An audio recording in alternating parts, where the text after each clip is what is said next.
it's Amanda from WeGotEm Tees, and today we're kind of turning the tables, and I'm going to be interviewing owner and one of the co-founders of WeGotEm Tees, Kim Payrow.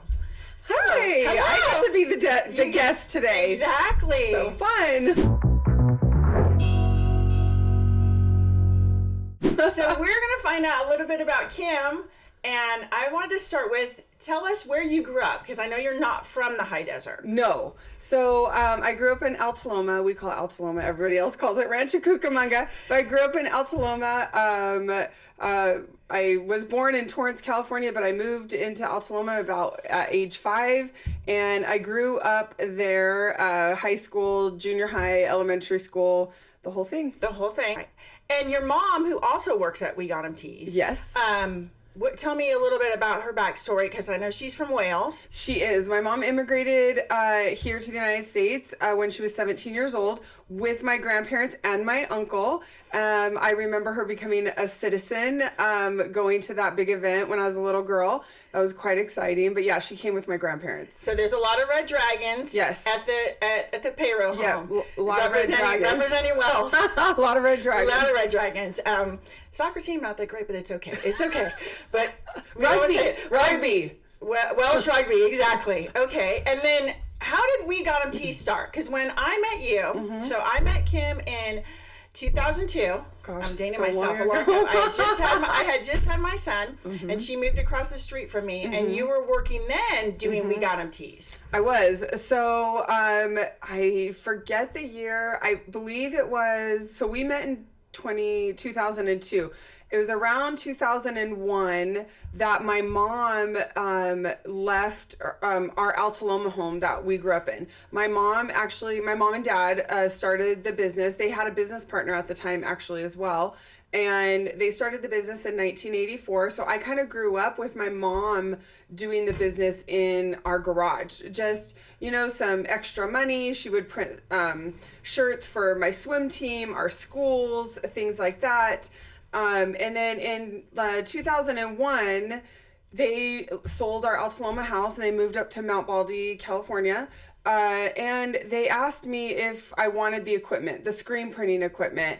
At the time I had 2 little kids, and I decided, well, I could do this for a little bit of extra money, just like my mom did growing up. Of course, something I swore I would never do. You never want to do what your parents do, but somehow it follows you. So in 2001, really right before we met, I started just making t-shirts out of the garage, just like my mom did. Yeah, I remember when I met you, you had the silk screening equipment in the garage. Yeah. And then how did you move from the garage into now you have 2 locations and the letterman jacket? How did you get into that part of it?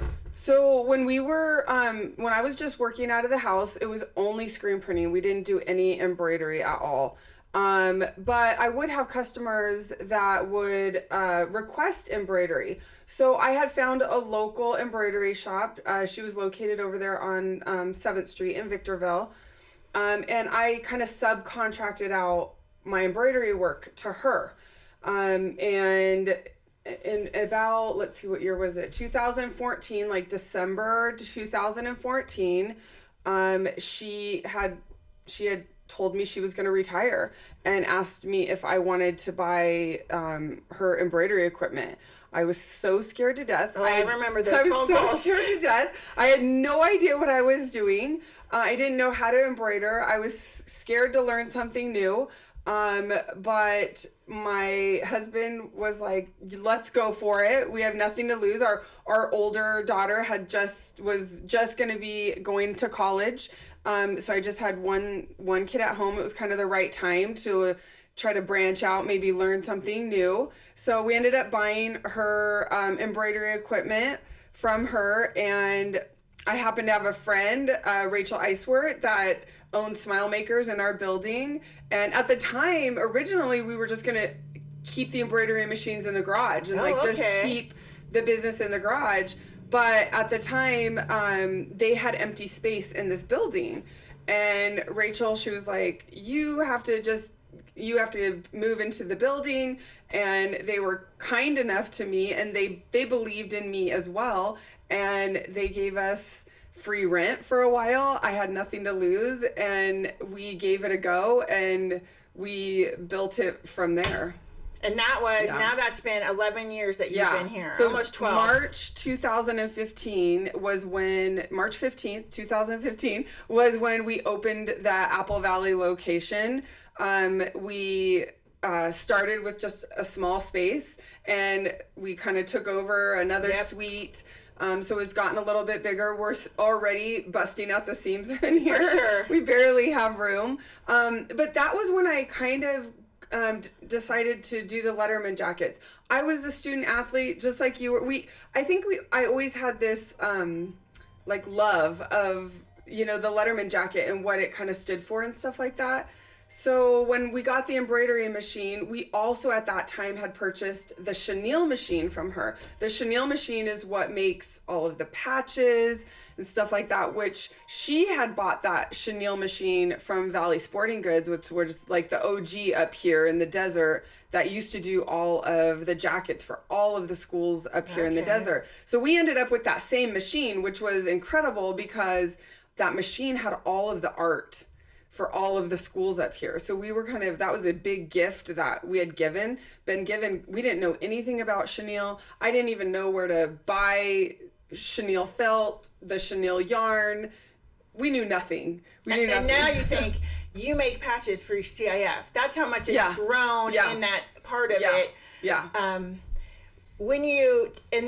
remember her offering you telling you you should try the letterman jacket. You should take over for that, because then otherwise there wouldn't have been anywhere for people up here to get jackets. They'd have to go down the hill. Yeah. And that's really what happened is I was like, okay, there was definitely a need. There was a few other places up here that were doing letterman jackets, but they didn't really have like a focus on the letterman jackets. And I just felt like it was a little bit of a niche market that I felt we could do, you know, and it was fun. It was something I really enjoyed, sitting with the students and that part. And there was definitely a need up here. There was nobody making patches, all of those things. So, and you know, we went for it. And that, I feel like that's the thing I think I'm the most proud of this whole thing, the evolution of the business, is just that, like, we went for it. Yeah. You know, like, I was scared. Oh, I remember the phone calls. Like, I was working patrol at the time, and it's all right, buddy. You got this. You can do it. I don't know if I can take this on, because it's scary. It's so scary. Yeah. It's so scary. I mean, at the time, you know, when we bought the embroidery equipment, it was every dollar we had. We had no other savings, no safety net. It was every single dollar that we had. We were all in. Now I look back and I'm like, oh my gosh, were we crazy? You know what I mean? But, you know, we believed in ourselves. I was struggling, but the one thing is, I mean, George always believed in me, you know, and he knew that I could do it, you know, and I mean, having somebody like that really believes in you is a big deal. Yeah. And not just him, but my friends, you, my good friends, they were like, no, you can do this, Kim, you know, and this was, you know, I worked, you know, my little small business, but other than that, I was just, you know, a mom. You know what I mean? Not just a mom, but I was a mom. So I felt for a long time, like, I always tell people that it's a little bit of like imposter syndrome. Like, I don't feel like a business owner. Yeah. Like, I feel like a business owner needed to have some sort of like aura about her or whatever. And I just felt like that wasn't me. So am I just pretending to be somebody? Yeah. You know, now I realize that it's all kinds of people. Yeah. Like, you don't, you know, I don't wear a suit to work or anything like that. But I'm still a business owner, you know, and they come in all shapes and sizes. For sure. And you have, what do we have now? Like 24 employees. Yeah. Between the two shops. Because obviously when did the shop in Upland open? So in 2019 we opened the Upland shop. Okay. So again, it was about 4 years after we had opened this. We started, again, because I was from that area at the time, a lot of the people that I had grown up with were looking for letterman jackets, and they were struggling to find some place down there. And it was just a little weird. It was like deja vu in a sense, where I was hearing the same things from people that were living down in the Inland Empire that I was hearing up here. You should open a shop here. We need this. This. And so we took another giant leap. Oh, I remember that. Yeah. We took another giant leap and we're like, okay, let's go for it. And so we opened that shop in 2019, of course, 6 months before the pandemic. Yeah. So then we had to pivot a little bit through then. But we didn't suffer through the pandemic. The thing I learned was that even though school wasn't in, parents were still extremely committed to their kids. And they still wanted their kids to have all of these school experiences, even though school wasn't in. We were still selling. We were making jackets. Those COVID patches the season was stopped because of COVID. I remember those patches. Well, and that's kind of how the whole motto, like, this is your story, came from, was really COVID, because the COVID patches that we were making, it was part of their high school story. Oh, for sure. It was part of their experience, and then we started realizing, that's what these jackets are. It's their story. For sure. Now, I'm going to make you a little uncomfortable because you don't like to talk about this. Okay. But you do a lot of things, and now that I work here after retiring, for the community, and not just the community of Apple Valley, but schools throughout also the Inland Empire and up here. I mean, how many jackets and how many things, I know to put you on the spot, do you think you have given? Because I know people call the shop and will say, we have this student, and I mean, as in administrators, we have a student and we'd like to pay for half a jacket. And I know Kim will say, we'll give them the jacket. How many times do you think in the course of this shop have you done so much in the community that you don't like to talk about? Oh gosh, I don't even know if I could even put a number on it. I don't even know if I could put a number on it, honestly. I mean, and it's every school in this area, isn't it, Kim? All schools. Again, this goes back to me not being, I guess, a typical business owner. I maintain my soft heart. Sometimes I wrestle with that a little bit, because does that make you a bad business person because I have such a soft heart? But along the way, I've made a decision that I'm not willing to change who I am. Yeah. And so if that makes me lose a little bit of money, or not make as much money as I could if I was maybe a more shrewd, that's okay, because at the end of the day, I have to live with myself. And when administrators, or we've had even employees have come to me and said, hey, Kim, I know this kid, or whatever. I do everything I can to make those things happen. And I genuinely believe that it is what makes me successful. Oh, for sure. I would agree with you. Yeah. Because of that. And those kids, the gratefulness that they have when they come into the shop, it's incredible to watch. And they are the most excited. Yeah. They're, when they can get something that they never even thought was a possibility or on the table, the students are so grateful. The parents are so grateful, and that somebody recognized them. Whether it was a school administrator or a teacher or a coach or a friend. We've even had friends come in here, try to buy jackets under the table for maybe a friend of their student that they know can't afford it, and we'll go half with them, or there's all kinds of different things we can do, and those moments are what is like the heartbeat, I think, of this place, because without those kids getting the jackets and the smiles and feeling seen, part of the community, and just so seen, it's just so huge, and I wouldn't change that, even I just wouldn't change it.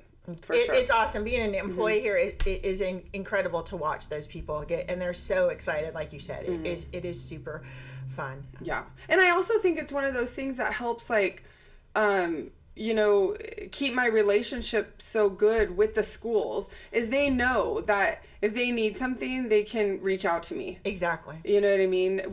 They can reach out to me, and we're going to do what we can for these kids, For sure. You definitely, I mean, the kids are the heart of this whole place, and you can definitely see that every day that we're here. Absolutely. So. Yeah, for sure. And then, our new venture, the virtuals. Yes. I kind of feel like it, my husband and I were sort of teasing the other day. It was like every 5 years we seem to like have to do something new. Yeah.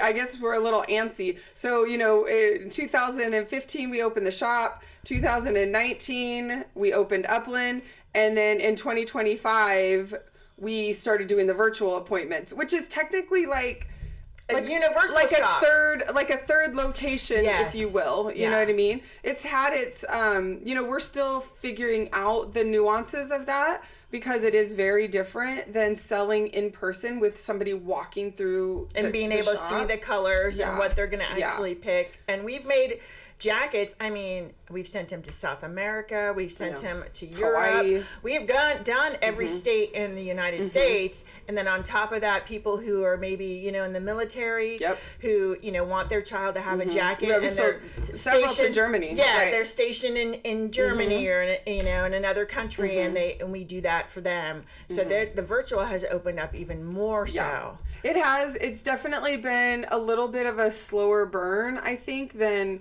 the in-person shops. And the one thing I realized with that is that, when people walk through our doors, they've already decided that they're going to buy from us. They've been told by their friends, they've been told by the school, whatever, hey, this is the place to go there. So we don't have to do a whole lot of work on selling us. Yes. They've already made that decision. When somebody gets on a virtual call with you, we need to do a little bit better job of selling ourselves first. Why should they buy from us versus, there's so many out there. Right. And so, we're learning a little bit of that. And I mean, I've had to learn a lot in like the e-commerce space that is, again, out of my comfort zone.